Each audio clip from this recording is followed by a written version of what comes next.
संगम वाटिका और रंग महल गार्डन जलकर हुए खाक, एसी ब्लास्ट होने से भड़की आग, सिस्टम पर भी उठे सवाल। जिस समय आग लगी हो रहा था सगाई समारोह, आग लगने से मची भगदड़। एजी ऑफिस पुल पर घंटों लगा रहा जाम। आग लगने से नहीं हुई कोई जनहानि। ग्वालियर में एजी ऑफिस पुल के पास के सामने बने दो मैरिज गार्डन संगम वाटिका और रंग महल गार्डन पूरी तरह आग की भेंट चढ़ गए। कल रात 9 बजे के करीब संगम वाटिका में एक सगाई समारोह चल रहा था। इसी दौरान एक एसी ब्लास्ट हो गया और देखते ही देखते पूरा गार्डन आग के शोलों में बदल गया। आग की लपटें इसके पास ही बने रंग महल गार्डन तक पहुंच गईं और देखते ही देखते पूरा इलाका आग की लपटों से घिर गया। संगम वाटिका में चल रहे सगाई समारोह के दौरान जैसे ही लोगों को पता चला कि आग लग गई है, भगदड़ मच गई।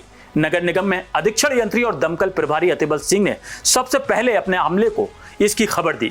इन दोनों ही मैरिज गार्डनों के सामने नगर निगम के मादा खलत महकमे का दफ्तर है और अतिबल सिंह यहाँ किसी काम से आए हुए थे। संगम वाटिका में सबसे पहले एसी ब्लास्ट हुआ और इससे इसका कंप्रेसर फट गया। कंप्रेसर फटने से इसके जलते हुए टुकड़े टेंट और अन्य सामान पर गिरे, जिससे आग चारों तरफ फैल गई। यही आग पास में ही बने रंग महल गार्डन में पहुंच गई। आग इतनी भीषण थी कि इसकी लपटें 30 फीट ऊंचाई तक दिखाई दे रही थी। मैरिज गार्डन के अंदर रखे रसोई गैस के सिलेंडर भी ब्लास्ट हो गए। आग इतनी भीषण थी कि इसे बुझाने में करीब 57 दमकल वाहनों का इस्तेमाल किया गया। कल रात लगी आग पर काबू पाने में करीब 4 घंटे लग गए। इस बीच मौके पर मची अफरा तफरी के बीच IG Gwalior Arvind Saxena, collector Ruchika Chauhan, SP Dharmveer Singh, नगर निगम कमिश्नर सहित पुलिस और प्रशासनिक अधिकारी मौके पर पहुंचे। इस बीच कांग्रेस नेता और पार्टी के प्रत्याशी प्रवीण पाठक भी मौके पर पहुंच गए। हालांकि अभी यह साफ नहीं हो पाया है कि आग से कितना नुकसान हुआ है, लेकिन अनुमान लगाया जा रहा है कि इस अग्निकांड में 1.5 करोड़ रुपए का नुकसान हुआ है।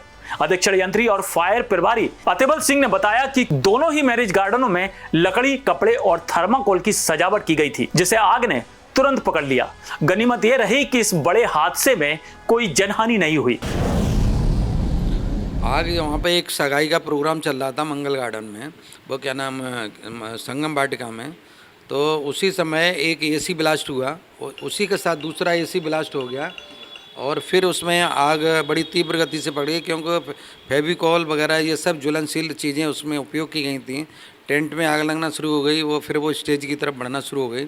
तो वो एक जैसे ही ब्लास्ट हुआ वैसे ही हम लोग वहीं थे, हमारे सामने कार्यालय मंदाकिलत। तो वैसे मैंने गाड़ी बुलाना शुरू कर दिया और क्या नाम उसको इन लोगों ने वे खबर भी नहीं कर पाए, तो उसके पहले मेरी गाड़ी आ गई थी और उस पर आग बुझाना शुरू कर दिया।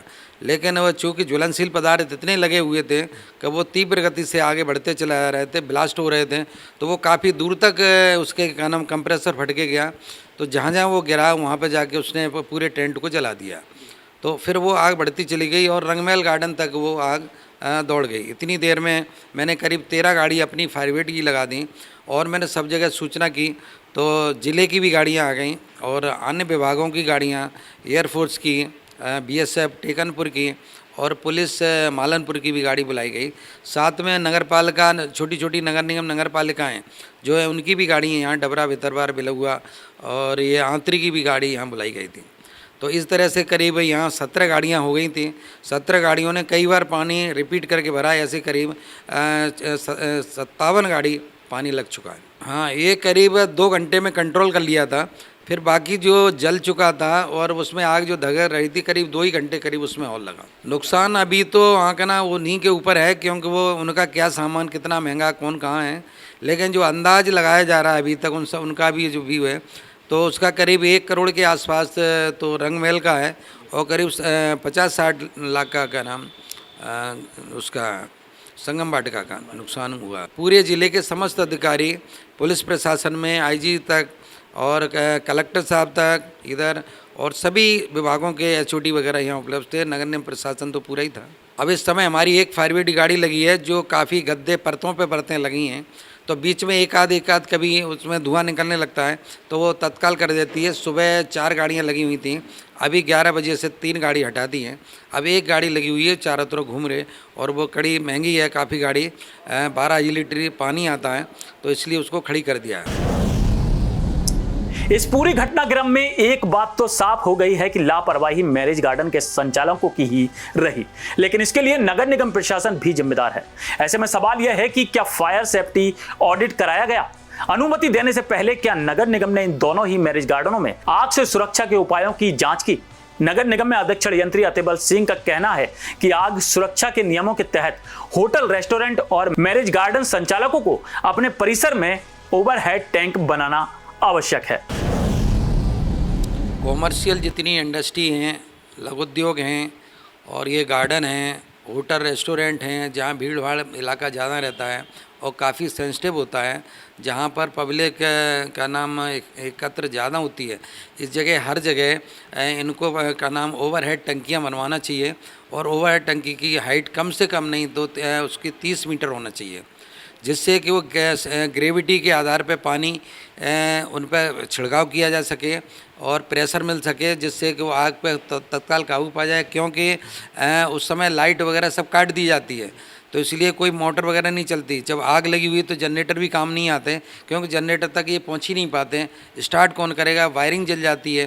तो इसलिए सबसे बेहतर केवल एक ही रहता है कि अगर ग्रेविटी से काम कर रही होंगी और टंकियाँ बनी होंगी तो ही उस पर काबू पाया जाएगा। पूरी तरह जलकर खाक हुए दोनों मैरिज गार्डनों में सन्नाटा पसरा हुआ है। इस बीच मध्य प्रदेश विधानसभा के अध्यक्ष नरेंद्र सिंह तोमर आज दोपहर यहां पहुंचे और उन्होंने पूरी घटना की जानकारी ली। आज दोपहर अचानक यहां पहुंचे नरेंद्र सिंह तोमर को देख संगम गार्डन के संचालक फूट फूट कर रोने लगे। कल रात्रि में संगम और रंगमहल गार्डन में भीषण आग लगी। बहुत ही दुर्भाग्यपूर्ण हादसा हुआ और इसमें निश्चित रूप से जो इसके मालिक हैं उनका बहुत नुकसान हुआ है, लेकिन ईश्वर की बड़ी कृपा रही कि कोई जानहानि नहीं हुई।